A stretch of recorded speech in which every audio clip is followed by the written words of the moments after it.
ఇంకొకటి పరాక్రమం అని ఎవ్రీ టైటిల్ ఎందుకలా రెడ్లో రాస్తారు? ఈ క్వశ్చన్ నాకు ఎన్నో రోజుల నుంచి అడుగుదాం, ఎందుకలా? అంటే నాకు నిర్బంధం నుంచి నా రెడ్ జర్నీ స్టార్ట్ అయింది.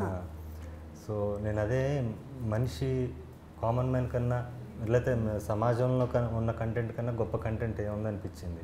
సమాజంలో ఉన్నది మనిషి రక్తం ఎరుపు. సో అందుకని ప్రతి టైటిల్ కూడా రెడ్తో వెళ్ళాలి. అంటే ఇప్పుడు నాకు నిర్బంధం తీసినప్పుడు ఒక వలస కూలి నిర్బంధించబడ్డాడు అనే ఫీలింగ్ కలిగింది నాకు. ఆ కరోనా లాక్డౌన్ వల్ల మనం అంటే ఉన్నాం, మనం కంఫర్టబుల్ పొజిషన్లో ఉన్నాం, ఎంతో కొంత బ్యాంక్ బ్యాలెన్స్ ఉంటుంది. మనం కష్టపడింది ఏంటంటే సరుకులు తెచ్చుకోవడానికి దీనికి ప్రాబ్లం అయింది తప్ప వాళ్ళకైతే ఇల్లే లేదు. సో తన రక్తంతో శ్రమించి రక్తాన్ని నమ్ముకుని బ్రతికిన వ్యక్తికి ఇల్లు లేదు, ఈరోజు ఉండడానికి గూడు లేదు, తిండి లేదు అనే ఫీలింగ్ నుంచి పుట్టిందే ఈ రెడ్ అనే కలర్ నుంచి నేను. ఓకే, సో మీ ముందు సినిమాలు కూడా ఇలానే రెడ్గా లేదు, ముందు లేవండి. నిర్బంధం నుంచి నెక్స్ట్ మూవీ ఇప్పుడు దీని తర్వాత ఫ్యూచర్ మొత్తం అవే అదే ఖచ్చితంగా. ఎందుకంటే నాకు ఇమేజ్ వచ్చిందే నేను మనిషి రక్తానికి విలువ ఇచ్చి నేను సినిమాలు తీస్తానని. సో దాన్ని కంటిన్యూ చేయాలనుకుంటున్నాను. షూర్. ఇంకొకటి ఈ లోగో మీరు ఎలా కనుక్కున్నారు? కండ్లు అవన్నీ ఎగ్జాక్ట్ అదేంటి అంటే టైటిల్? పరాక్రమం అంటేనే బ్రేవరీ అండి. బ్రేవరీ ఎప్పుడు మనిషిది కళ్ళల్లోనే కనిపిస్తుంది. సో ఆ కళ్ళని మనం చూపించాలి.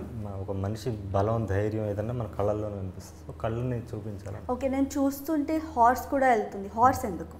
అది చెప్పాను, దీంట్లో ట్రైలర్లో కూడా రివీల్ చేశాను. ఆల్రెడీ నేను చెప్పాను. నాకు చిన్నప్పటి నుంచి అంటే నా ఒక 10 years 8 years ఆ ఏజ్ నుంచి కూడా కళ్ళలోకి గుర్రం మీద ఒక అమ్మాయి వచ్చేది. అవును.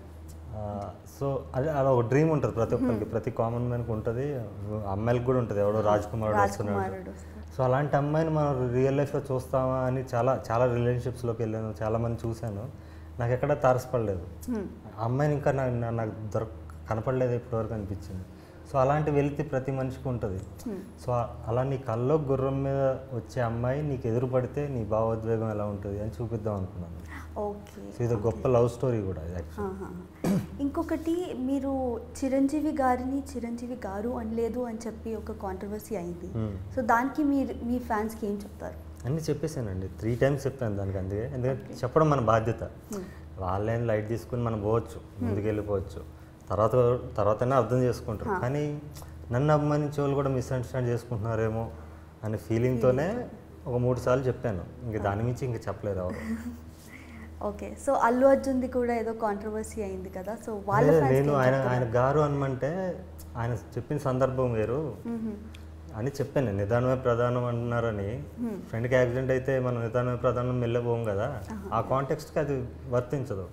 సో ఆయన చెప్పిన కాంటెక్స్ట్ వేరు, ఆ సందర్భం వేరు, నేను చెప్పే సందర్భం వేరు. చిరంజీవి అని ఏ క్వశ్చన్తో ఎందుకు పిలుస్తున్నానంటే నాకు చిరంజీవి అనేది ఎమోషన్. మీ అందరూ కూడా మాట్లాడుకున్నప్పుడు చిరంజీవి అని మాట్లాడుకుంటారు. నేను ఆ ఎమోషన్తోనే క్యారీ అవుతాను ఇన్ ఫ్యూచర్ కూడా. అఫ్కోర్స్ ఆయన డైరెక్ట్ ఉంటే గారు అని పిలుస్తాను, అండ్ డిఫరెంట్ ఉంటుంది ఆ అట్మాస్ఫియర్. సో అది నేను ఎక్స్ప్లెయిన్ చేశాను వాళ్ళకి. ఓకే, సో మీరు ఎప్పుడన్నా పర్సనల్గా చిరంజీవి గారిని కలిసారా? ఎవరిని కలవలేదు, ఏ సెలబ్రిటీ నేను కలవలేదండి. ఓకే, అంటే కలవాలని లేదు నాకు. చిరంజీవి ఇక్కడ ఉన్నప్పుడు కలిసి కొత్తగా మనం చూసేదే ఉంటుంది.